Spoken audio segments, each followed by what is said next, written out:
Assalamualaikum warahmatullahi wabarakatuh.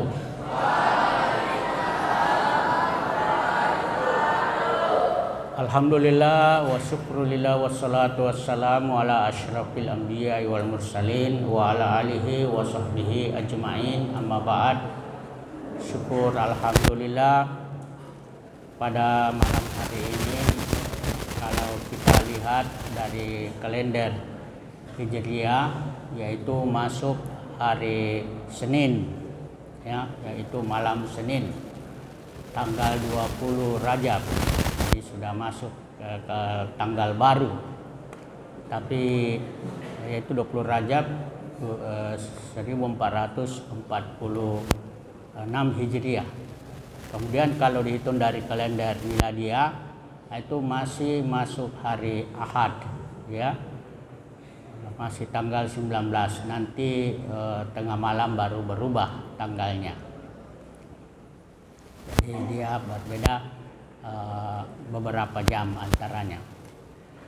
Alhamdulillah kita bersyukur kepada Allah Subhanahu wa taala karena dalam keadaan sehat walafiat bisa melaksanakan sholat Isya secara berjamaah di Masjid Kiai Al-Hajj Abdul Jabbar Asili, Pondok Pesantren Wilayah Muhammadiyah Darul Arqam Gombera. Salam dan salawat kepada Nabi kita Muhammad sallallahu alaihi wasallam beserta seluruh keluarganya, sahabatnya, tabi'in dan tabi'ut tabi'in, serta para pengikutnya yang setia sebagai rahmatan lil alamin, juga sebagai uswatun hasanah, juga sebagai basyiran wa nadhiran. Anak-anakku santri yang saya banggakan dan saya cintai, serta para pembina yang sempat hadir di masjid yang penuh mubarak ini yang saya hormati, mari kita buka pengajian ini dengan sama-sama membaca basmalah.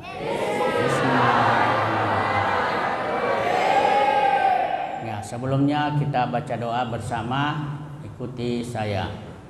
Allahumma iftah lana hikmatak wansur alaina rahmatak min khazaini rahmatik ya arhamar rahimin. Ya Allah, bukakanlah pintu hikmahmu kepada kami dan curahkanlah kepada kami rahmatmu dari gudang perbendaharaan rahmatmu. Wahai Tuhan yang Maha Penyayang. Kalau beberapa pekan yang lalu kita kaji yaitu tafsir Al-Jalalain, maka selanjutnya pada malam ini kita akan kaji Ulumul Quran, bagian keempat, yaitu sumber-sumber tafsir. Jadi bisa disiapkan catatannya untuk menulis apa yang saya perintahkan untuk ditulis. Kalau tafsir, buka Al-Quran, diikuti bacaannya, dan tajwidnya serta nahwunya dan terjemahnya. Baik, judulnya ini Masadirut Tafsir fi Hadzal Asr.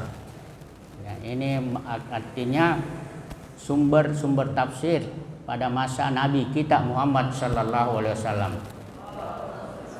Karena kalau saya baca bahasa Arabnya ini terlalu panjang, maka saya langsung terjemahkan saja dalam buku yang saya sudah catat. Sebelumnya di masjid di Jalan Manuruki 2, Di situ saya juga kasih kajian ulumul Quran, ya, setiap Ahad ketiga setiap bulan, subuh ke Ahad ketiga. Dan panitianya itu minta supaya bahasa Indonesianya saja, tidak usah dibaca bahasa Arabnya karena terlalu panjang, ya. Jadi cukup bahasa Indonesianya saja. Ya, pada masa ini, ya, sahabat, ya, pada masa ini yaitu masa Rasulullah Sallallahu Alaihi Wasallam, ya, itu di dalam menafsirkan Al-Quran, ya, bersumber kepada 4 sumber. Ya, bisa dicatat sumber-sumber tafsir, ya. Pertama Al-Quran. Nah, jadi Al-Quran ini menafsirkan Al-Quran sesamanya, ya, dari ayat Al-Quran ditafsirkan dengan ayat Al-Quran yang lain, ya. Kemudian yang kedua Nabi Muhammad Sallallahu Alaihi Wasallam. Nah, jadi kalau tidak tafsir dengan Al-Quran, maka ditafsirkan oleh Nabi kita Muhammad Sallallahu Alaihi Wasallam. Karena memang Al-Quran ini diturunkan untuk dijelaskan oleh Nabi kita Muhammad Sallallahu Alaihi Wasallam. Karena Al-Quran itu turun secara global, ya, secara umum, ya, secara tidak jelas, ya. Tetapi dengan diutusnya Nabi Muhammad Sallallahu Alaihi Wasallam, maka dia menjelaskan yang umum kepada yang khusus, yang tidak jelas kepada yang jelas, yang mutlak kepada yang terikat dan seterusnya.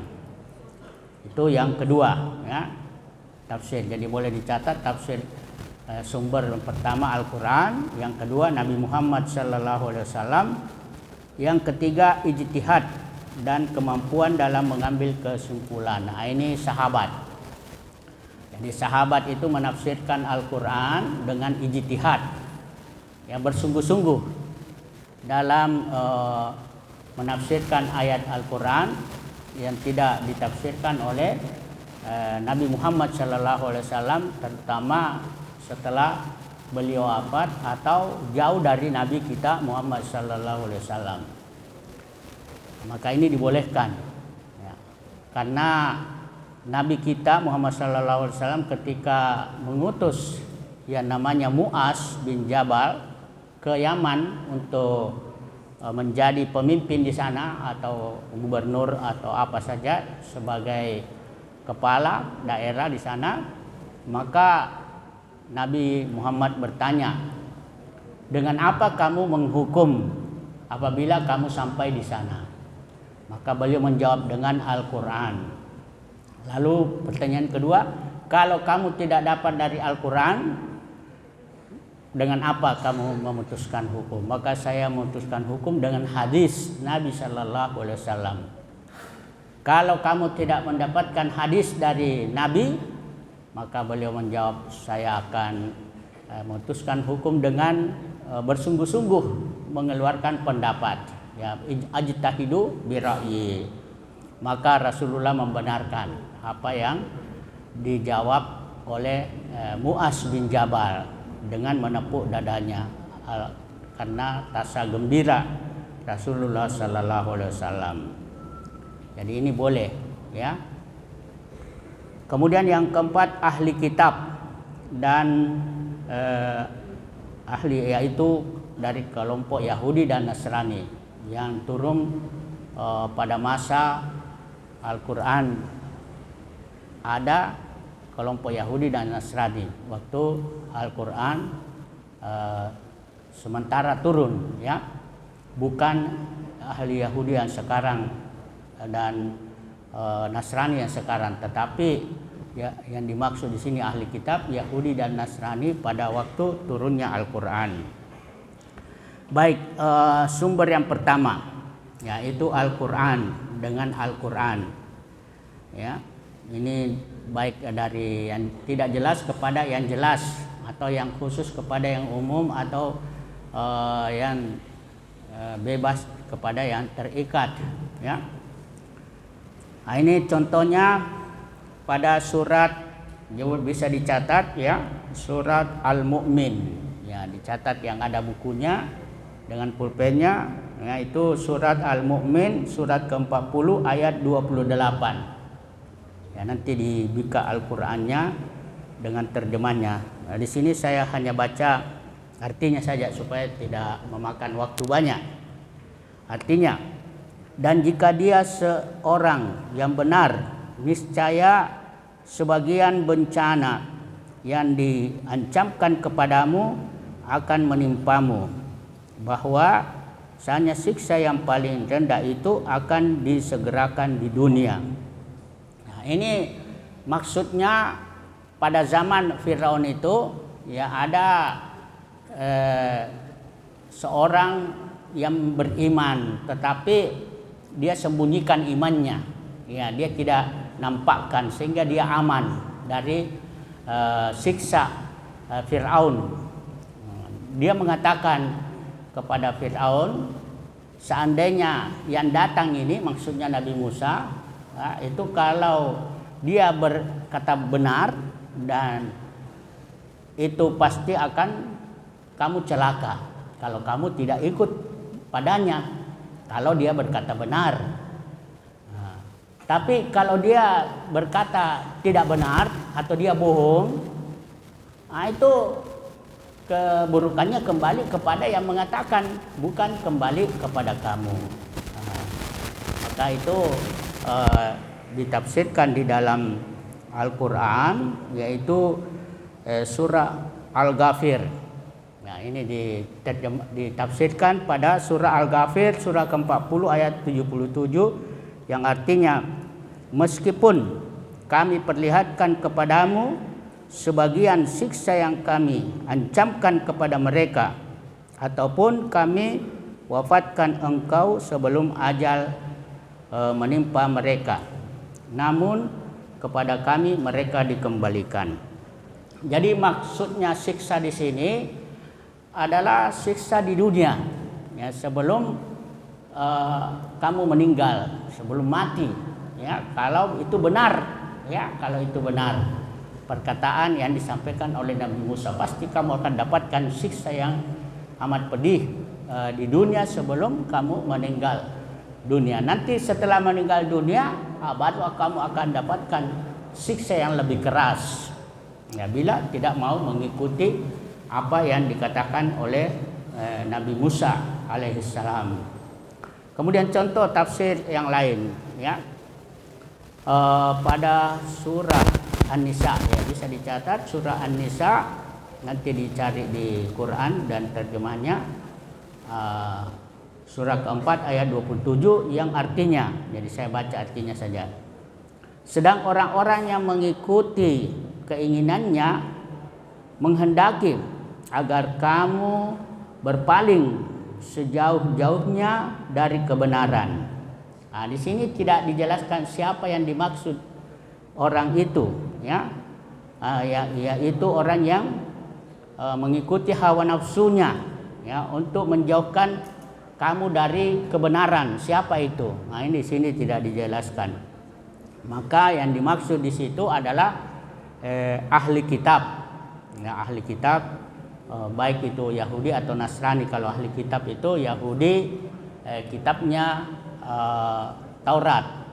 Kalau Nasrani kitabnya Injil. Nah, itu ditafsirkan di surah An-Nisa, surah keempat ayat 44, yang artinya, ya, tidakkah kamu memperhatikan orang yang telah diberi bagian kitab, yaitu Taurat? Mereka membeli kesesatan dan mereka menghendaki agar kamu tersesat, yaitu menyimpang dari jalan yang benar. Nah, jadi ini ayat tadi yang pertama tidak jelas siapa orang itu, tetapi di ayat yang lain tadi saya sebutkan dengan artinya bahwa yang dimaksud di situ adalah ahli kitab yang punya kitab Taurat, yaitu Yahudi. Mereka itu orang sesat, ya, mereka, dan ingin kamu juga sesat, ya, supaya menghindar dari kebenaran. Makanya itu ada ayat walan tarda angkal yahudu walan nasara hatta tattabi'al millatahum. Kamu tidak akan mereka tidak akan ridho, ya, sehingga kamu masuk ke dalam agama mereka, yaitu Yahudi dan Nasrani. Walan tarda angkal yahudu walan nasara hatta tattabi'a millatahum. Nah, itu maksudnya. Kemudian yang ketiga, ya, firman Allah pada surah, bisa dicatat surah Al-Baqarah surat kedua ayat 7. Yang artinya, ya saya bacakan artinya saja. Kemudian Adam menerima beberapa kalimat dari Tuhannya, lalu dia pun menerima taubatnya. Sungguh Allah Maha penerima taubat, ya, Maha penyayang. Di sini ayat tidak menjelaskan kalimat apa itu yang dia ucapkan oleh Nabi Adam alaihissalam. Sehingga kita mau tahu apa kalimat ketika Nabi Adam itu berada di surga dan dilarang oleh Allah untuk mendekati buah khildi, maka iblis itu menggoda supaya memakan itu buah khildi. Jangankan memakan, mendekati saja dilarang. Tetapi iblis ini pintar merayu dengan mengatakan maksud Allah itu melarang kamu mendekati, artinya supaya kamu tidak kekal di surga. Maka supaya kamu kekal, makan itu buah khuldi. Maka tergodalah Adam beserta Hawa. Lalu diusirlah mereka dari surga bersama iblis. Lalu Adam dan Hawa ini sangat menyesal karena telah melanggar perintah Allah, yaitu berupa memakan buah khuldi, padahal mendekati saja dilarang. Maka beliau mengucapkan kalimat, ya. Kalimat ini ditafsirkan pada surah Al-A'raf, ya, bisa dicatat surah Al-A'raf ayat 23 yang artinya itu Rabbana zalamna anfusana. Ya, artinya ya Tuhan kami telah menzalimi diri kami. Rabbana, ya Tuhan kami, zalamna anfusana, kami telah menzalimi diri kami sendiri. Wa illam taghfir lana wa tarhamna lanakunanna minal khasirin. Kalau kamu tidak mengampuni kami, menyayangi kami, menerima taubat kami, ya pasti kami termasuk orang-orang yang merugi. Ya, ini kalimat ini ada pada surah Al-A'raf ayat 7. Zalamna anfusana, Rabbana zalamna anfusana. Jadi kalau kita berbuat dosa, itu kita baca, ya, supaya Allah mengampuni dosa kita. Kemudian yang keempat, ya, bisa dicatat firman Allah surah Al-An'am surah ke-6 ayat 103 yang artinya tidak dapat dicapai oleh penglihatan mata. Nanti dibuka Quran, ya, dilihat ayatnya dan terjemahnya. Itu artinya dan tidak dapat dicapai oleh penglihatan mata. Maksudnya ini mata melihat kepada Allah di dunia, ya, itu nanti dapat dilihat Allah di akhirat dengan nyata. Tapi kalau di dunia ini dilihat Allah melalui mata yang ada di hati, ya, seperti salat, ya, salat. Karena Allah itu tidak bisa dilihat secara nyata, tapi bisa dilihat secara hati, mata yang ada di hati. Nah, artinya karena ada ayat itu mengatakan yang artinya neraka ini pasti kami akan kami akan isi dengan penuh, ya, dua kelompok, yaitu kelompok manusia dan kelompok jin. Karena dua makhluk ini yang disuruh untuk beribadah di dunia. Wa ma khalaqtul jinna wal insa illa liya'budun. Nah, jadi kalau mereka tidak beribadah, itu akan mengisi neraka. Apa yang mereka lakukan? Mereka punya hati tapi tidak memahami ayat-ayat Quran. Mereka punya mata tetapi tidak melihat, ya, bukan melihat yang konkret tetapi melihat yang abstrak, melihat kebaikan. Ya. Mereka punya telinga tapi tidak mendengar, ya, tidak mendengar nasihat. Ya, mungkin di antara kalian ini mungkin ada telinganya, tetapi masuk telinga kanan, keluar telinga kiri. Ya, dia tidak hayati, tidak sampai di hati, karena pikirannya melayang-layang. Nah, itu punya telinga tapi tidak mendengar, punya mata tapi tidak memperhatikan yang lain diperhatikan. Nah, itu mereka seperti binatang ternak, bahkan lebih sesat, lebih rendah dari binatang ternak karena mereka lalai. Jadi kalian ini jangan lalai, ya. Nah, itu ditafsirkan dalam ayat surah, ya, boleh dicatat yang punya buku pada ayat ke-23 surat Al-Qiyamah, ya, surat ke-75 yang artinya wujuhu yauma idzin nadirah, ya, memandang Tuhannya. Nah, ini maksudnya memandang Tuhan seketika orang beriman itu masuk surga di akhirat. Ya, inilah nikmat yang paling besar dari semua nikmat yang lain. Masuk surga itu nikmat yang sangat besar. Tetapi lebih besar lagi itu nikmat melihat Tuhan secara nyata. Ya, nah, seperti kalau kita berada di istana itu suatu kesenangan. Ya, tetapi bertemu dengan yang punya istana, itu lebih senang lagi. Ya, karena dia punya istana untuk kita dilayani dengan puas. Ya, itu jadi kalau Anda masuk surga nanti, ya insya Allah pasti akan melihat Tuhan dengan nyata. Kalau di dunia tidak bisa dilihat, tetapi hanya dengan mata yang ada di hati. Kemudian yang kelima, firman Allah pada surah Al-Maidah. Ya, dicatat surah Al-Maidah surah kelima ayat pertama yang artinya hewan ternak dihalalkan bagimu. Ya, maksudnya seperti kambing, sapi, ayam. Itu binatang ternak yang disembelih dengan nama Allah, itu halal. Nah, tetapi ada kelanjutannya ayat tersebut, ya, kecuali yang disebutkan kepadamu. Nah, maksudnya selain yang tidak disebutkan itu tadi, itu ada yang disebutkan di sini tidak disebutkan di ayat ini.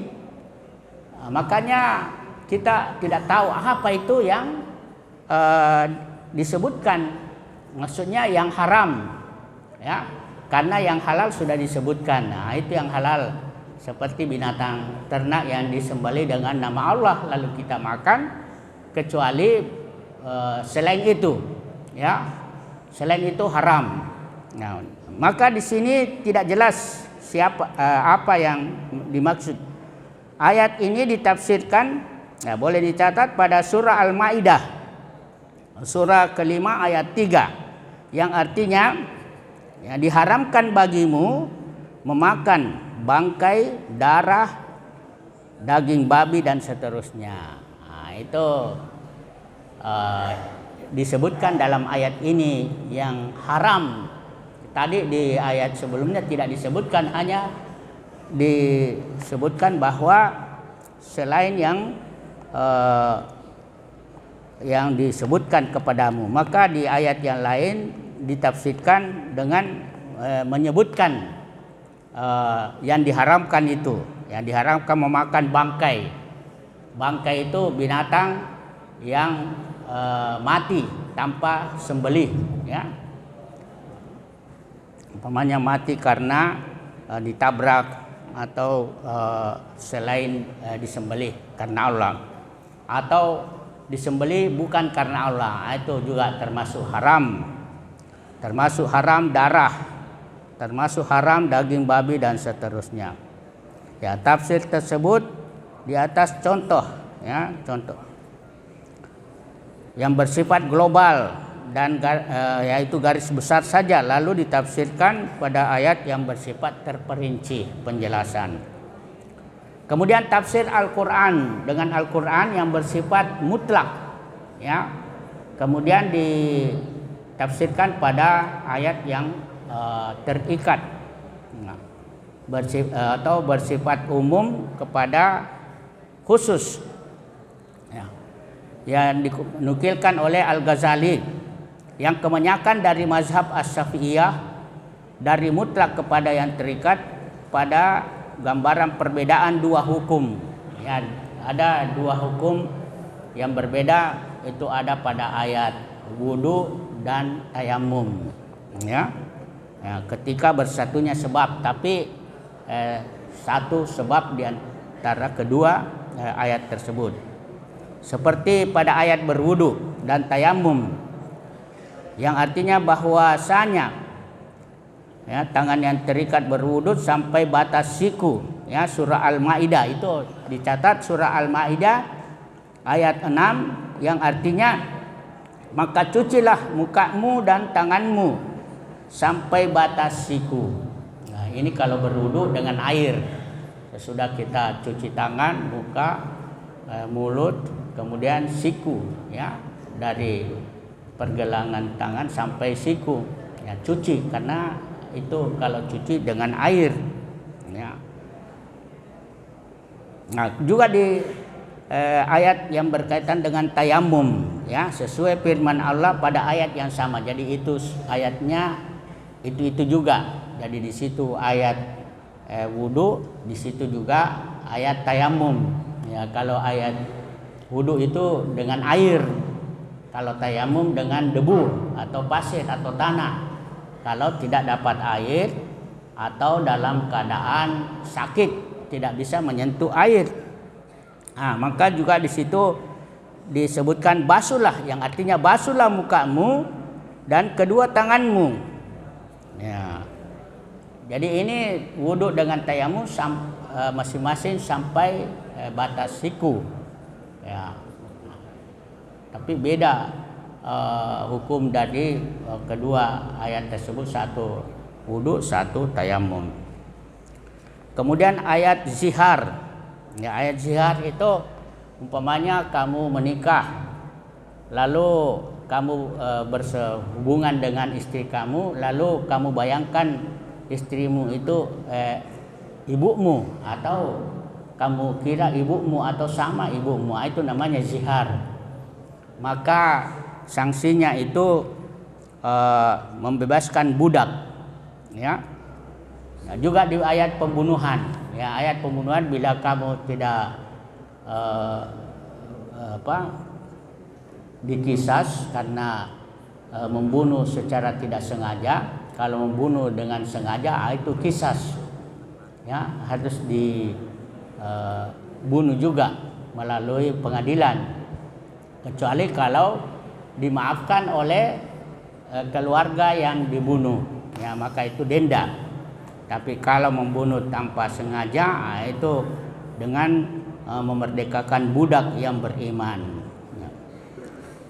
Kemudian yang ketiga, meniadakan persahabatan dan syafaat pada ayat yang bersifat umum, ya, sebagaimana firman Allah. Ya, ini boleh dicatat juga firman Allah surah Al-Baqarah surat kedua ayat 254. Ya, nanti dilihat ayatnya dan terjemahnya, yang artinya, wahai orang-orang yang beriman, infakkanlah sebagian dari yang kamu kurniakan, yang kami kurniakan kepadamu sebelum datang hari tidak ada lagi jual beli dan persahabatan dan syafaat, dan orang-orang kafir itu merekalah yang zalim. Nah, ini tidak disebutkan siapa yang dimaksud, tidak ada persahabatan, tidak ada pertemanan, tidak ada tolong menolong pada hari kiamat nanti. Nah, ini nanti ditafsirkan pada ayat yang lain, ya, dikecualikan. Ya, tidak ada orang yang ini di dalam ayat yang lain dikecualikan oleh Allah. Tidak ada orang-orang yang bertakwa sebagaimana dalam firman-Nya pada teman pada hari itu, sebagian di antara mereka dengan sebagian yang lain adalah musuh. Ya, jadi ini yang dimaksud ayat ini.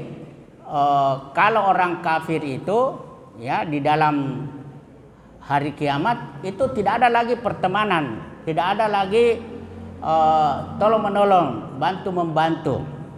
Nah, ini dijelaskan bahwa di ayat lain kecuali orang yang bertakwa. Nah, kalau orang bertakwa itu bisa saling membantu, tolong menolong, ya.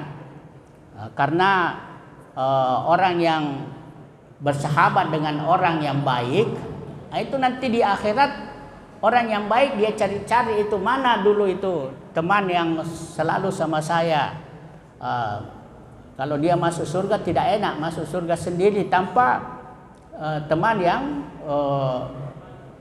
dulu waktu di dunia dia bergaul. Nah, begitu juga orang yang tidak baik bergaul kepada orang baik, dia akan bertanya, mana itu orang yang baik dulu yang saya temani waktu di dunia. Maka mereka saling mencari. Nah, ini pada Quran surah Az-Zukhruf ayat 67. Kemudian sumber yang kedua, ya, sumber kedua ini tafsir oleh Nabi Muhammad sallallahu alaihi wasallam. Sumber kedua para sahabat di dalam menafsirkan Al-Quran adalah Rasulullah sallallahu alaihi wasallam. Apabila mereka mendapatkan ayat yang bermasalah atau susah bagi mereka, maka mereka kembali kepada Nabi sallallahu alaihi wasallam dengan menafsirkan ayat tersebut. Ya, jadi kalau ada ayat tidak jelas, ya maksudnya, tujuannya, maka sahabat itu langsung bertanya kepada Nabi, ya, karena Nabi pada masa itu masih hidup, ya, maka Nabilah yang menjelaskan ayat tersebut. Maka mereka kembali kepada Nabi di dalam menafsirkan ayat tersebut, sebagaimana Allah berfirman yang artinya, dan kami turunkan Al-Quran ini kepadamu agar supaya kamu menjelaskan kepada manusia, semoga mereka bisa berpikir. Nah, ini bisa dicatat surah An-Nahl, surah An-Nahl ayat 44, kalau tak salah surah ke-16, ya. Ya, ini contoh Nabi menafsirkan ayat. Rasulullah sallallahu alaihi wasallam bersabda bahwasanya orang-orang yang dimurkai itu adalah Yahudi dan orang yang sesat itu adalah Nasrani. Ya, di dalam surah Al-Fatihah itu di ayat ke-7, ya, mengatakan ghairil maghdubi alaihim, ya, bukan jalannya orang-orang yang dimurkai. Mereka sahabat bertanya, siapa itu yang dimurkai? Tidak jelas karena bersifat umum. Waladolin, dan bukan jalannya orang yang sesat. Siapa? Di sini ada dua kelompok. Satu yang dimurkai, satu yang sesat. Semua adalah orang-orang yang jahat, ya, orang yang berdosa. Maka Nabi menjelaskan yang dimaksud al-maghdub itu adalah Yahudi. Yang dimaksud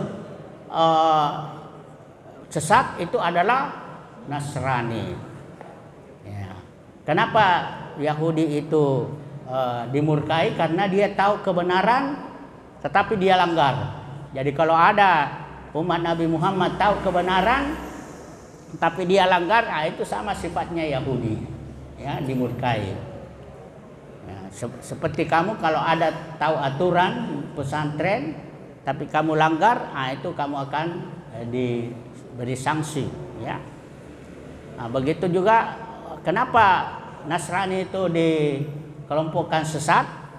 Karena dia taat, tetapi taat pada kebatilan, ya, taat pada yang tidak benar, ya. Nah, itu. Kemudian yang kedua, Rasulullah bersabda bahwa yang dimaksud salat pertengahan di dalam Al-Quran adalah salat asar. Ya, di dalam Quran itu ada namanya salat wusta. Nah, hafizu ala salawati was salatil wusta. Jagalah, peliharalah itu salat wajib, ya, mulai dari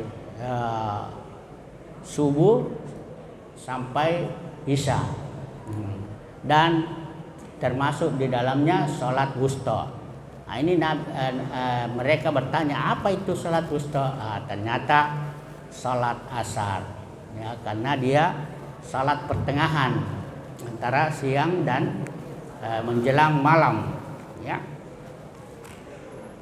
Kemudian yang ketiga, di dalam ayat, orang-orang yang beriman itu adalah orang-orang yang tidak bercampur imannya itu dengan kezaliman. Ya. Di sini tidak dijelaskan apa itu yang dimaksud kezaliman dalam ayat tersebut. Maka Nabi menjelaskan bahwa yang dimaksud kezaliman di sini adalah syirik, yaitu menyekutukan Allah, menyembah selain Allah, atau menyembah Allah dan menyembah selainnya. Maka itu adalah syirik, ya, menyekutukan. Dan syirik ini adalah kezaliman atau dosa yang tidak diampuni karena dia adalah dosa besar. Inna syirka la zulmun azim. Kemudian dari Muslim yang diriwayatkan dari Uqbah yang keempat ini bin Amir berkata, saya mendengar Rasulullah sallallahu alaihi wasallam, ya, itu ada ayat mengatakan, dan artinya persiapkanlah bagi mereka apa yang kalian mampu dalam kekuatan. Wa'idul lakum mastata'tum, ya, min kuah, ya. Kamu harus persiapkan kekuatan, ya. Kalau menghadapi musuh jangan lemah, kamu harus kuat, ya.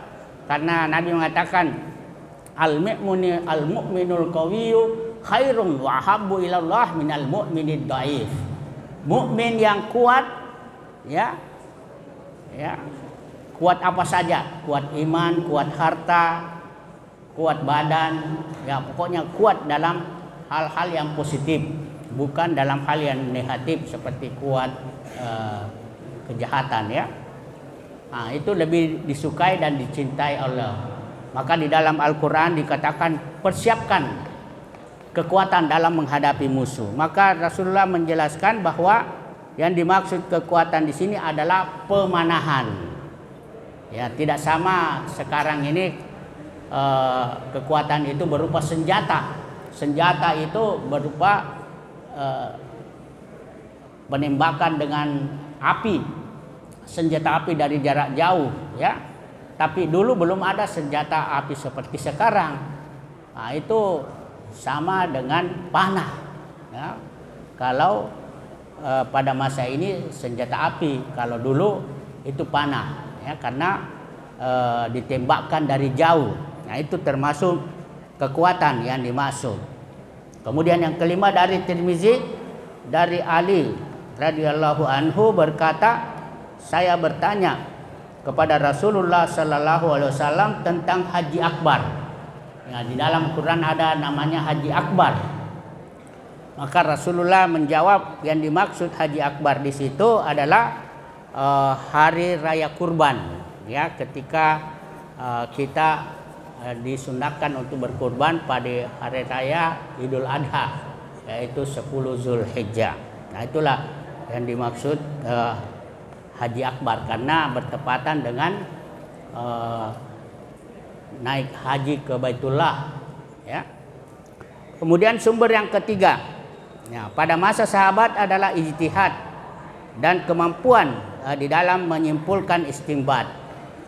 Ya, para sahabat apabila tidak mendapatkan tafsir ayat dari Al-Quran dan dari Nabi Sallallahu Alaihi Wasallam, mereka berusaha berijtihad di dalam berpendapat, dan ini membutuhkan kepada pengetahuan dan kesungguhan.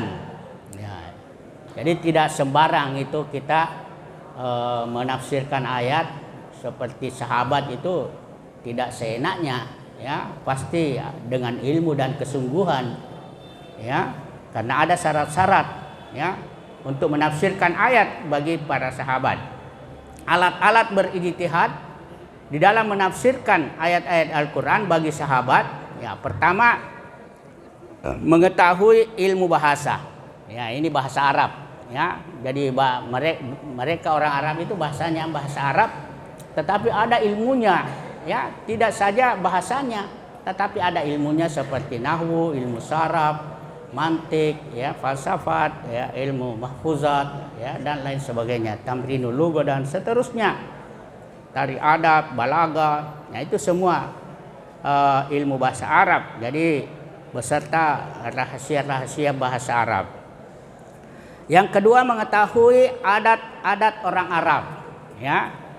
Jadi pada waktu Al-Quran itu turun, ya itu adat orang Arab harus diketahui, ya karena ada kaitannya dengan turunnya Al-Quran, ya tidak sama dengan adat selain orang Arab yang bukan tempatnya turun Al-Quran seperti di Indonesia. Ya tentu beda adat orang Arab dengan adat orang selain Arab. Yang ketiga mengetahui keadaan orang-orang Yahudi dan Nasrani di Jazirah Arab pada waktu turunnya Al-Quran. Ya bukan orang Yahudi yang sekarang, ya Nasrani, tetapi yang dimaksud di sini adalah keadaan orang Yahudi pada masa turunnya Al-Quran, ya masa turunnya Al-Quran di Jazirah Arab. Ya kalau sekarang itu adalah Saudi Arabia, Makkah dan Madinah. Ya. Kemudian yang keempat punya kekuatan di dalam memahami Al-Quran dan pengetahuan mereka, dan kuatnya pengetahuan mereka. Jadi ini empatlah alat yang harus mereka kuasai untuk bisa menafsirkan ayat. Jadi memahami ilmu bahasa Arab, ya dan rahasia-rahasianya itu dapat membantu memahami ayat-ayat yang tidak hanya berhenti pada pemahamannya yang bukan bahasa Arab, dan juga memahami adat-adat orang Arab dapat menolong memahami banyak ayat-ayat yang berhubungan dengan adat-adat mereka. Ya. Jadi kemudian tidak mungkin dapat dipahami maksud ayat tersebut kecuali kepada orang yang memahami adat-adat orang Arab pada masa jahiliyah waktu turunnya ayat. Ya, seperti masalah kebajikan, ya memasuki rumah, nah, itu waktu turunnya ayat itu harus ditahu adat Arab, orang Arab.